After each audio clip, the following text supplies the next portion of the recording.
Hi there, thank you for watching Academia EduConsult, a subsidiary of academia.com.ng, your one-stop portal that teaches you everything you need to know about the English language. We have talked about the verb and we have talked about the various types of verbs that we have in English. We have talked about the modal auxiliary verb. It stands to reason for us to look at the non-modal auxiliary verbs. So in this video, we are going to look at the non-modal auxiliary verbs. That is the three of them: the be, do, and have. We're going to look at the various forms of the verb be. We're going to look at the uses of the verb to be, to do, and to have. We're going to look at the forms of the verb do. We're going to look at the forms of the verb have. And finally, we're going to look at the functions of the verb have. Like we did say in our video on the verb, we said the non-modal auxiliary verbs are 3 in number, and they are also referred to as the primary auxiliary verbs, and they include be, do, and have. Let's look at the forms of the be verb. Now, the be verb has 8 different forms, and those 8 different forms include be, is, am, are, was, were, been, and been. Let's see some examples for each of these forms. The answer might be wrong. The answer is correct. I am the architect. You are the culprit. He was the man who took the money. They were unable to attend the ceremony. The thieves were being tailed by the police. The accused has been arraigned. Now let's look at the various uses of the verb to be, to do, and to have. Now we use the verb to be as an auxiliary verb with the ing form of the main verb in forming the continuous present tense. Let me say that again. When you see the verb to be being used, it is usually used as an auxiliary verb with the ing form of the main verb in forming the continuous present tense. Let's see some examples. They are coming home today. We were planning to travel, but we changed our minds. He is farming for a living now. So in these sentences, the form of the to be verb has been used as an auxiliary verb in combination with the lexical verb or the main verb in the ing form. So you see, are coming, were planning, is farming. We also use the verb to be as an auxiliary verb with the past participle of the main verb to form the passive voice. For example, their hands were covered in blood. The bags are produced in Lagos. Now when you look at these sentences, they are in the passive voice, meaning that the agent has been deleted. The performer or the actor is not named. Their hands were covered in blood. The bags are produced in Lagos. So this is another use that will put the verb to be to. Also, the verb to be is used as an auxiliary verb along with the main verb to form negative sentences. Let's see some examples. He is not taking the offer. They are not sleeping over. In these examples, the verb to be has been used as an auxiliary verb along with the main verb to form negative sentences. Moreover, the verb to have is used as an auxiliary verb along the past participle of the main verb to form the perfective. Let's see some examples to make this clearer. She wished she had gone earlier.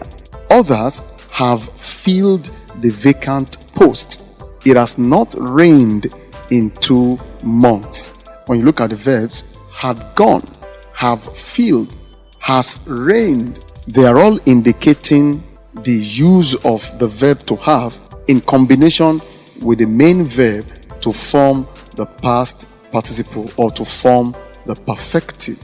Let's go on to see some other uses of the verb to be, to do, and to have.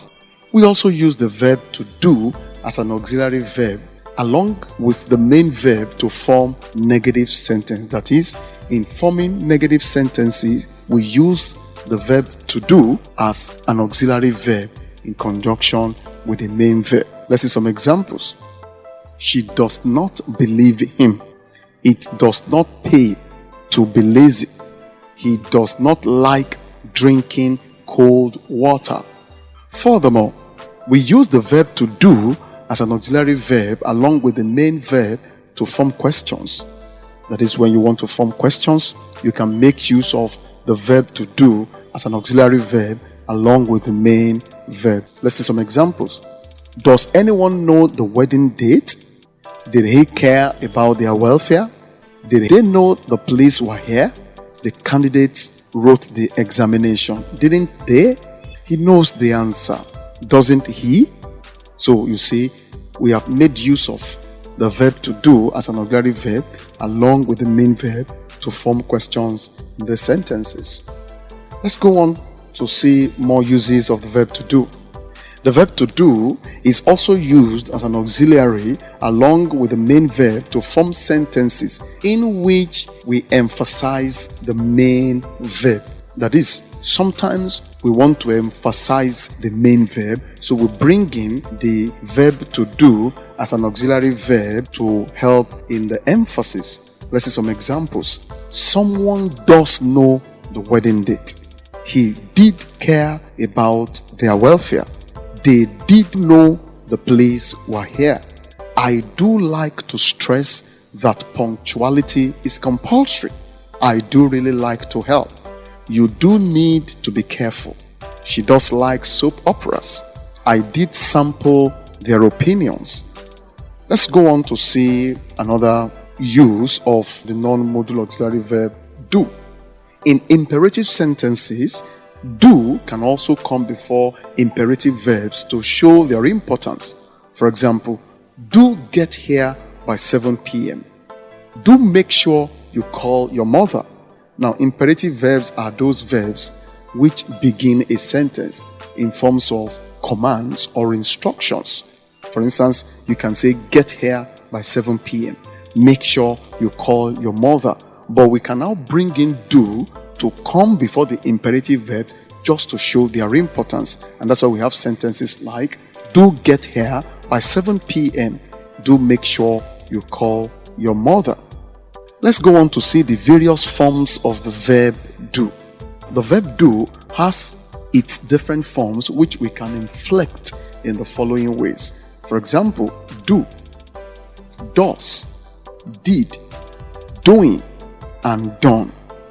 When you add negation to the verb do, it can also exist in different forms like don't, doesn't, didn't.